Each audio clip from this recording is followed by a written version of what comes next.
Hey guys, Peyz here. Into this video we're gonna see from the Gen.G AD carry Peyz, we're gonna see how good he is, we're gonna learn how his wave management, we're gonna learn his macro, we're gonna learn his techniques. His techniques that you're gonna see in this video are challenger techniques, but they can also be applied if you're bronze, silver, gold, platinum, diamond. It doesn't matter what rank you are. So let's get into the video. So he picks Jinx instantly right here. The draft allows him to pick Jinx very easy here. Maybe not with Jarvan, because if you pick Jarvan you can't really pick any mobile AD carry.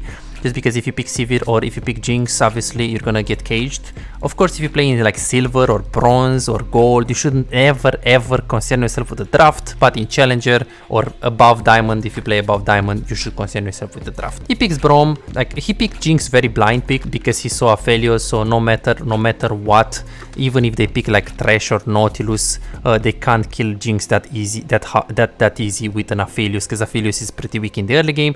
Also because 50 pick can just pick Braum here or like Lulu. So this is why he picked, or even Thresh. Thresh is really good with Jinx. So this is why he blind picked Jinx. Jinx is a good blind pick. Ashe is a good blind pick, especially for low elo. Ashe is amazing. Sivir is fine, but not for high elo. MF is fine, but not for high elo. For low elo, MF and Sivir, they work amazing. Blind pick. For high elo, Jinx is, I wouldn't pick her like blind pick in high elo unless I'm really confident on her. So let's see how Peyz is gonna play here. He's probably gonna go for his cut down because he knows that they have Braum.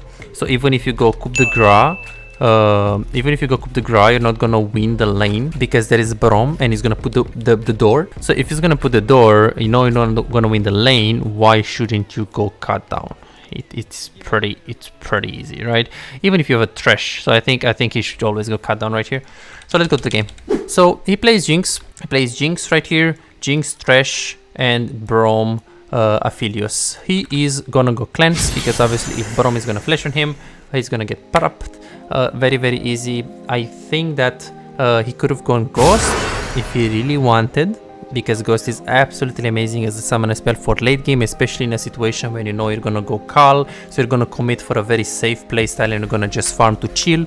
Braum already like went for the exhaust and Guardians with playing Braum, so he's gonna play pretty safe. So obviously it's gonna be pretty easy to play this lane safe. The reason why he goes for cleanse is because he's scared of the flash Q, Braum, and Gravitum of the Aphelios, the arm, the gun that stuns you or well roots you from Aphelios.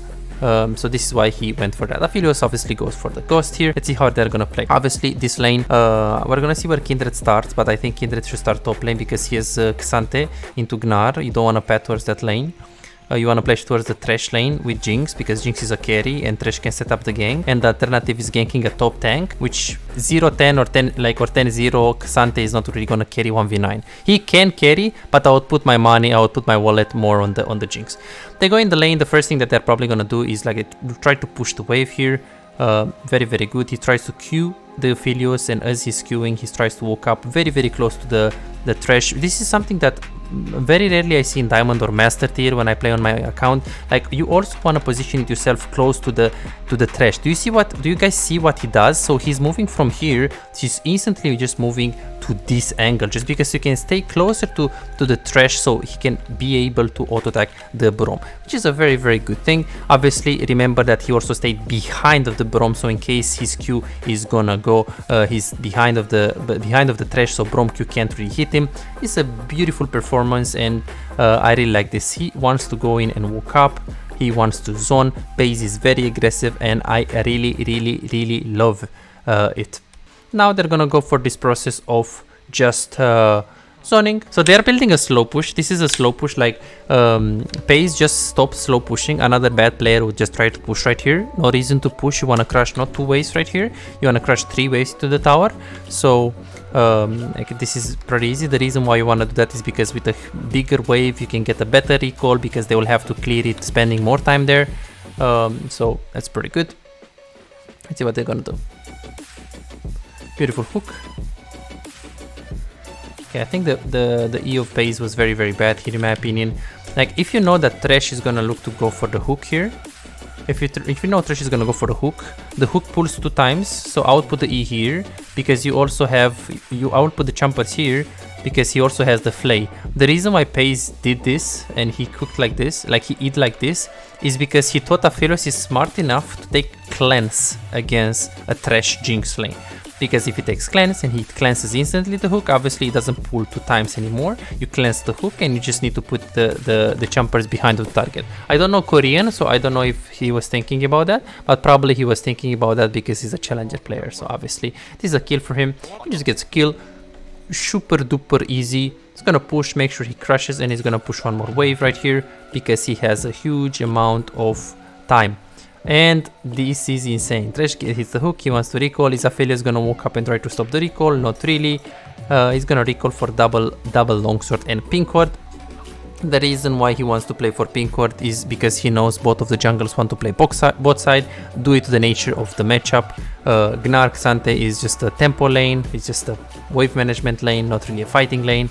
So he takes a control ward. I'm not a fan of control wards in solo queue, but really for high elo it can work. There are pro players that don't, like, they have some situations where they don't ever buy control wards, but obviously in challenger it's a bit different because it's a bit of a different game. You can trust more your teammates and stuff like that, you know. You can ping them more and they will understand. Like if you're playing low elo, you shouldn't really buy too many control wards because you just want to invest your money into like real resources. Okay, now they're doing Drake. He doesn't even follow. The reason why he doesn't follow, so very good what he did right here. Like he saw that they did Drake and his instinct was, hey, they're doing Drake, I need to push and I need to go. And he was like, what the fuck? No, let me see if I need to push. Well, let me see if I need to go, so then I can decide if I want to push. Because if I just want to push to give free farm to Aphelios when I don't need to go, maybe I don't want to push. So then Peyz here, like any challenger player, he looked there. The Drake is 2k HP.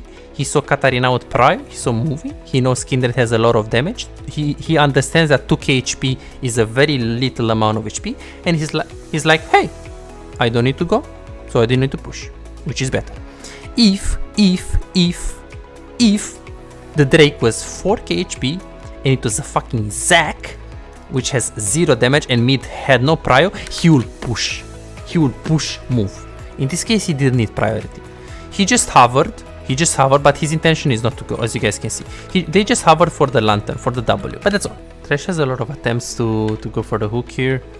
Doesn't really work out in the end. Let's see what's gonna happen here. Insane flash, bro.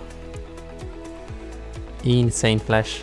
And he also recalls from a very wonderful position, which he cannot be reached. Obviously, challenger players, they give a lantern. It's lovely, man, to play in high elo AD carry, honestly.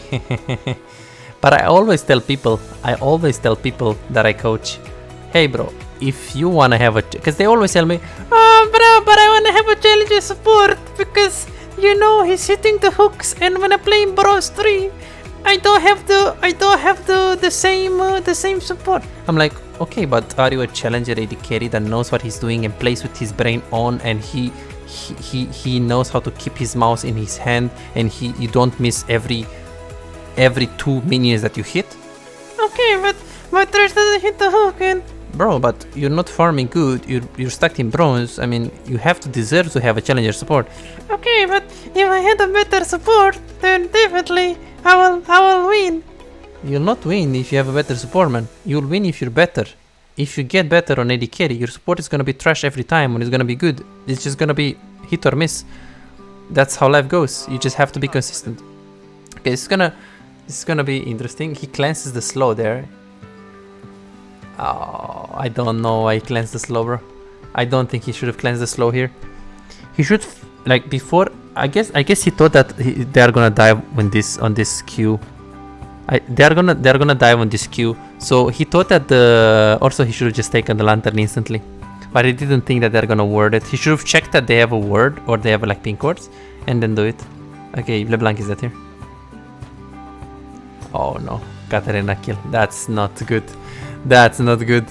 That is not good. The reason why he cleansed there is because I don't think. Ooh.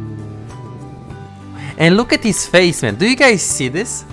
Like he tries to ult, and he's like, "Oh, please, please, please, please, please, please, please," because it matters, man. in Challenger, it matters. If you die like this and you lose waves, it matters. If you play in silver or bronze or gold or platinum, even low diamond, people are not gonna punish you, man. They're not gonna punish. You're gonna lose waves and it's gonna be like, yeah, but the enemy AD carry has no idea how to freeze, so it doesn't matter. Sometimes they do, sometimes they don't. This is why if you're stuck in any elo, below master tier, I already coach more than 3,000 of player on all of the roles. AD carry main, support main, mid main, jungle main. I got players from bronze to grandmaster. I coach Challenger 1KLP players. I coach Koreans, I coach Chinese people, and I help them. I have people that got from bronze to grandmaster. I have people that I got from platinum to grandmaster. I've got people that climbed from bronze to platinum, depending on the role, depending on the rank. So why wouldn't you book your coaching session right now with me and improve if they improved? There are people that have no hands that improved in League of Legends. Why wouldn't you book your coaching session, man, to improve? It's so easy right now. Just go and book yourself a coaching session and get your personalized tips to improve and climb instantly. So let's see what he's gonna do right here.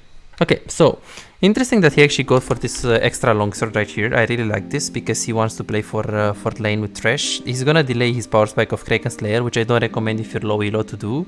But right now he knows that Kindred is most likely gonna play around bot lane, so it's not really a problem. He knows that he's gonna really play aggressive, and I'm pretty sure he knows the math.